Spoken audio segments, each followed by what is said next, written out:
Hi guys. Hi guys. Welcome to part 3 of preparing for an ocean crossing. This one we're talking about keeping the humans happy with food, water, keeping occupied, entertainment, and also talking about fuel. So let's get into it.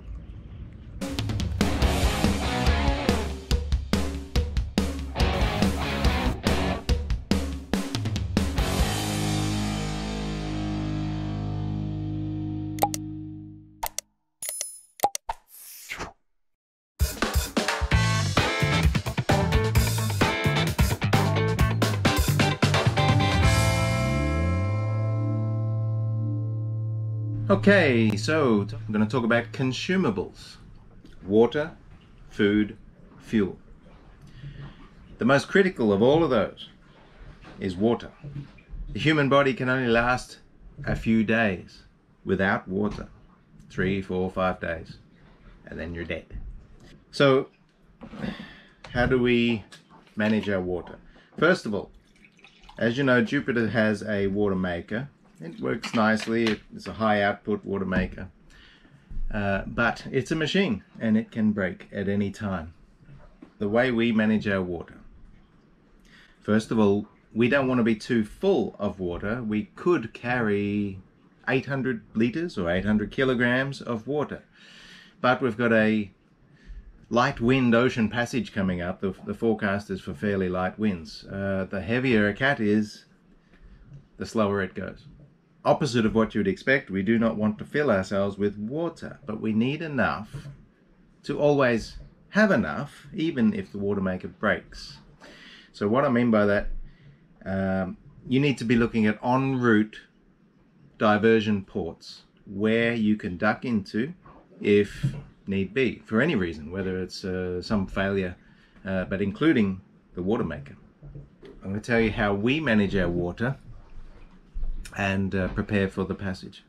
We have 3 separate sources of water on board Jupiter for a passage. Our port tank is connected to the water maker. The water maker only fills the port tank unless I run a hose over the top to the starboard tank inlet, and I do that occasionally but not often, and not on passage, and I'll tell you why. First source of water, our daily tank, port side for us. Our second source of water is reserve water, and that is the starboard side.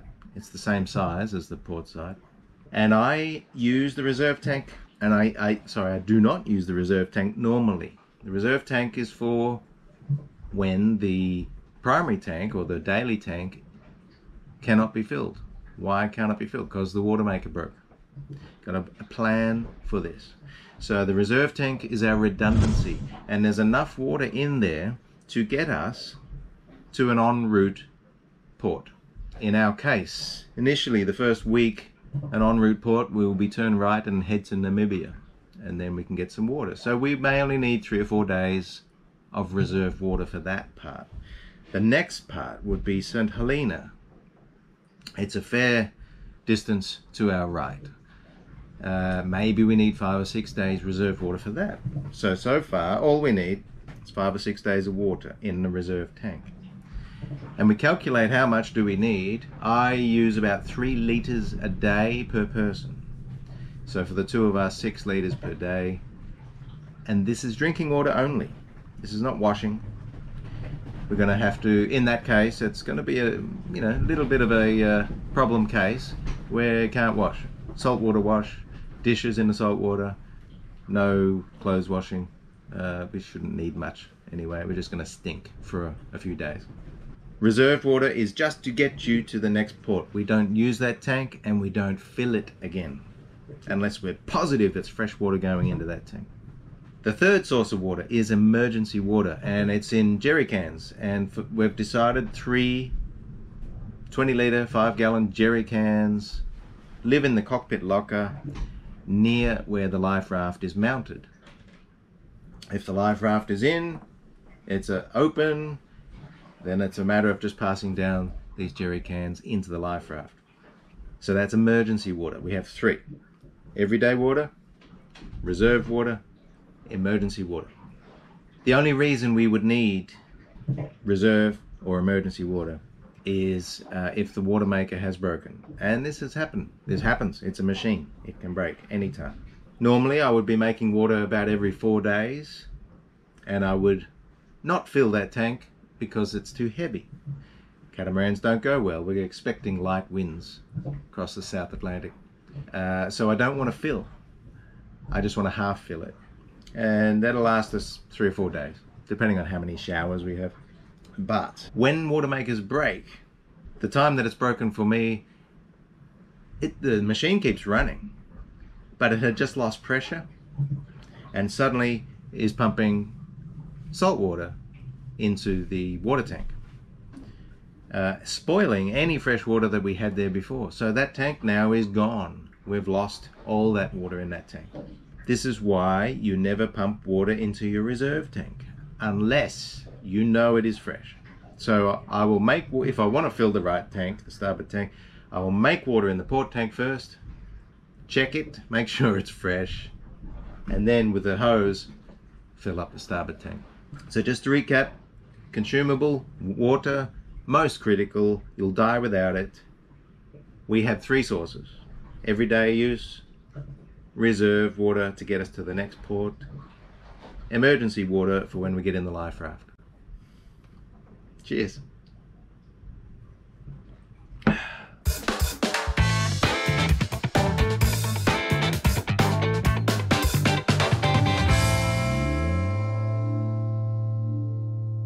So, food. Now food is not so critical, not as critical as water. You can go weeks without food, but why would you want to? So plan to take enough food. We plan on at least 50% more food than we need. This voyage will take between 20 and 30 days, so we're planning for at least 45 days of food. Now in this case we're taking a lot of canned food, and hopefully we don't have to eat it. We're also taking fresh food, but that obviously has a limit to its life. Maybe within the first 2 or 3 weeks it'll be all gone and we're back to canned food, which is fine. Maybe we'll catch some fresh fish. Maybe we'll catch some fresh fish. That's pretty hard to say. Also a good idea is to pre-cook the first few days of your meals, because the first few days is when you're most likely to get a little seasick and you don't want to be downstairs cooking. Ouch. Somebody's feeling guilty. Anyway, also good to take comfort food. You know, like we try and watch our diet most of the time, although it doesn't look that way. But you know, when you're out there, it's cold, it's windy, or it's dark. You need some comfort food. Take some biscuits and some chocolate bars, you know. Do your best to. Cake. Cake, yeah, sure. It's always good. What's for lunch? Just sausage with avo and some, what do you call this, salsa? Not sure. Mm-hmm. Looking good now. Healthy food. Crank up that induction. Mm-hmm. Yeah.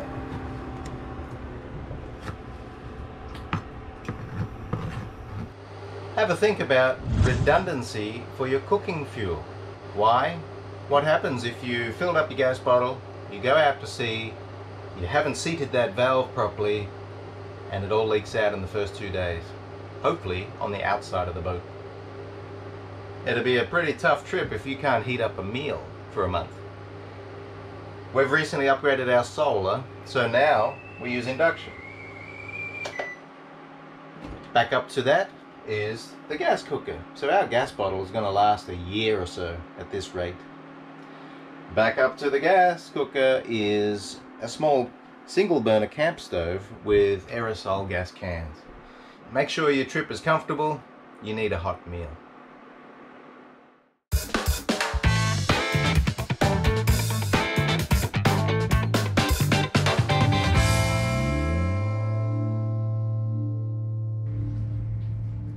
Alright, final consumable that we're going to talk about is fuel. How much should you take? Common sense would just say fill her up, but and even take jerry cans as well, and a lot of people do. However, it's a bit of a different case with a performance cat. Weight deteriorates performance, and we're expecting light winds, 10 knots or so across the South Atlantic. If we overload the boat, it's going to be difficult to sail in light winds. I've decided to take full tanks, but no more. We've got 200 litres of jerry cans we could fill up as well, but that would be an extra 150 or 160 kilos of weight. So I've decided to not do that, but we will take full tanks. Have to run the water maker, so we need to run the engine for probably an hour and a half every 4 days or so.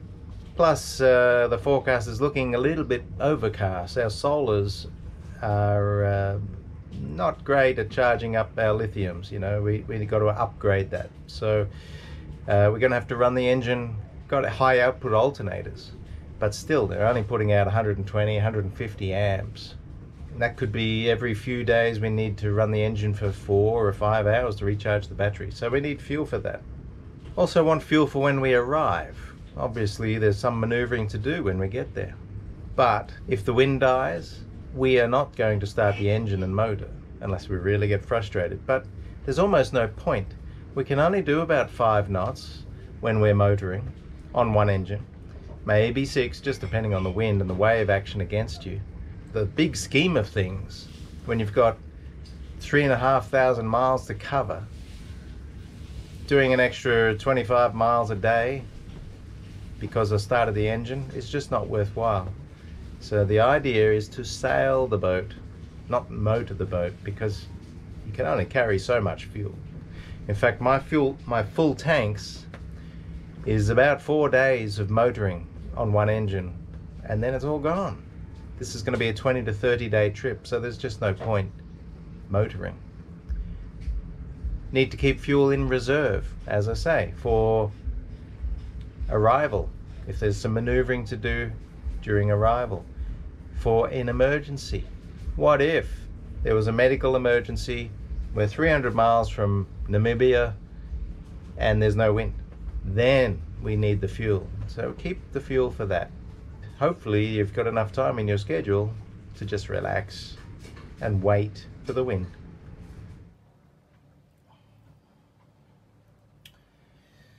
You need redundancy for your fuel. Jupiter has 2 tanks, which most boats do, and that's great for the redundancy. At least you can run out of fuel on one and still have fuel on the other. But you also need redundancy in case the tank becomes fouled. And what fouls a fuel tank? Diesel bug. If you haven't heard of diesel bug, it can be a big problem in hot and humid areas. It's a bacteria that grows like slime, and it feeds off the condensation, the water in the fuel and along the walls of the fuel tank. I got diesel bug in Malaysia, and I've still got it in the starboard tank. Port tank is clean, but the starboard tank got some bug in it. Every time I refuel, I add the Star Bright fuel additive that kills diesel bug. My walls and floor of the tank are still covered in that slime, but it's not in the fuel itself, and hopefully, so far it's been 3 years and it's stayed the same. Hopefully it doesn't break off and go into the fuel inlet. Now that's the big trouble with when you go to sea. You've suddenly got rougher seas, bigger waves. The sloshing of the fuel will break off that slime, float down into the fuel inlet and block your filters in no time. Make sure you have 2 sources of fuel and make sure it's clean.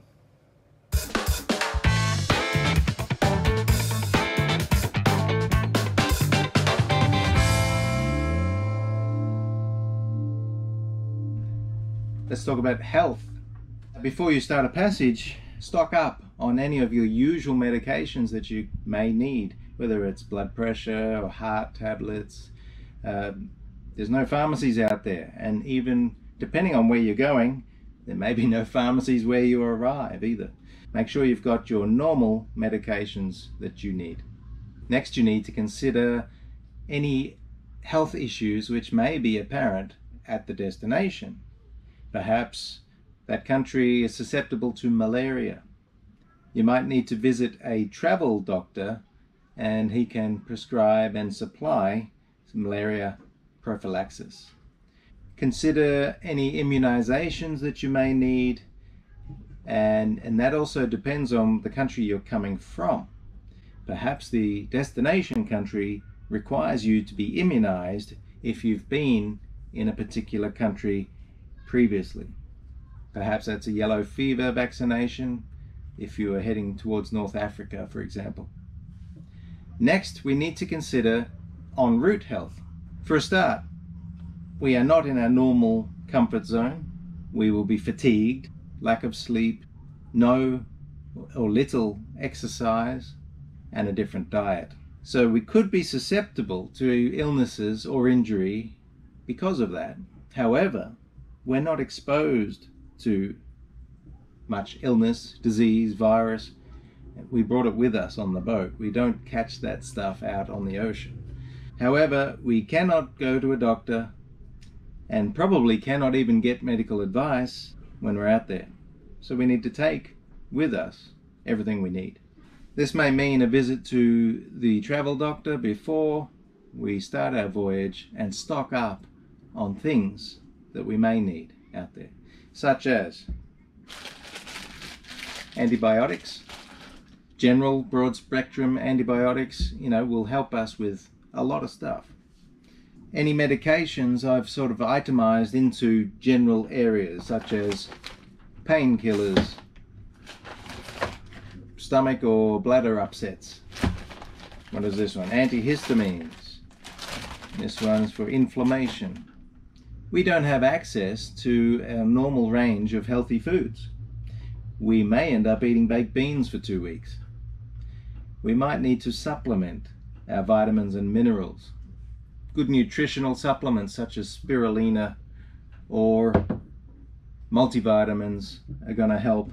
I am a big advocate of vitamin C, and I buy it by the kilogram as ascorbic acid, and I take a lot of that to ward off any issues. Tummy bugs can happen because perhaps we're eating reheated food. We cooked up a big batch of bolognese, maybe left it out on the bench too long, didn't put it in the fridge, and now we're eating it again, we get upset tummy. So I have a couple of remedies that I use all the time. This one is great to kill any bugs that get in your tummy, along with charcoal. It's great for any sort of tummy issues, and so far that's all I've used, and it works nicely. Another big health issue which a lot of people are susceptible to on a regular basis, and they still keep cruising, and that is seasickness. You need to have a stock of medications that work for you. Now that's quite a challenge. I haven't come across any medication that works, really. All it tends to do is make you sleepy. But don't discount it, because seasickness can be very dangerous if the person is unable to keep anything down, become dehydrated, and can die. So don't think it's just for the weak. It happens to a lot of cruisers, and they just manage it. Jupiter has a water maker, which is fantastic, and a greatest luxury on the boat is to have the water maker and freely able to make and use water. However, osmosis water makers are devoid of minerals. They filter out everything, almost everything. They filter out all the minerals that you would normally get in water. So you need to supplement, whether it's with pink Himalayan salt or sea salt. Make sure you're getting a broad range of minerals, not just sodium chloride. Remember on a long passage to exercise. You feel like you're exercising because your body's aching, you're constantly moving. Just to stand still, you're constantly moving because of the movement of the boat. However, This is not enough exercise. And then suddenly you have to control out of control sail. In a strong breeze, you're exerting 110% of your physical body to control this sail, and then you do nothing again for 3 or 4 days. This is not a good balance of muscle use.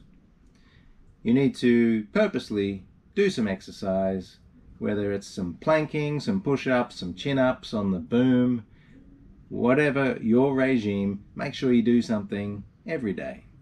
Finally, most important, to prevent injury on the boat by making smart decisions, wise choices, and being very, very careful.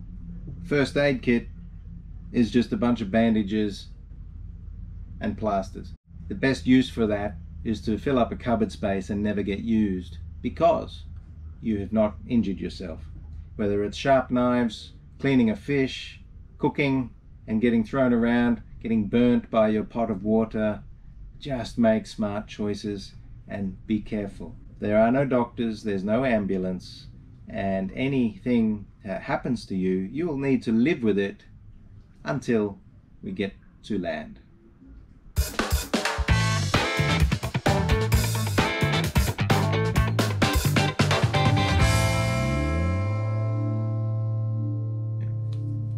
So, how to keep yourself entertained at sea? It's actually not that big of a problem. There's always stuff to do. Watch keeping. Cooking takes a long time because the boat's moving around so much. You have to take it very slowly and carefully. Nighttime, maybe you want to listen to some music. In the daytime, we might stick on a movie. Keep watching every 20 minutes or so, pop our head up. But yeah, prepare for this before you leave. Bring some games, some movies, some music, some podcasts, some musical instruments or something like that. Whatever floats your boat, bring it. That do? Yeah, continue. What? What? Oh.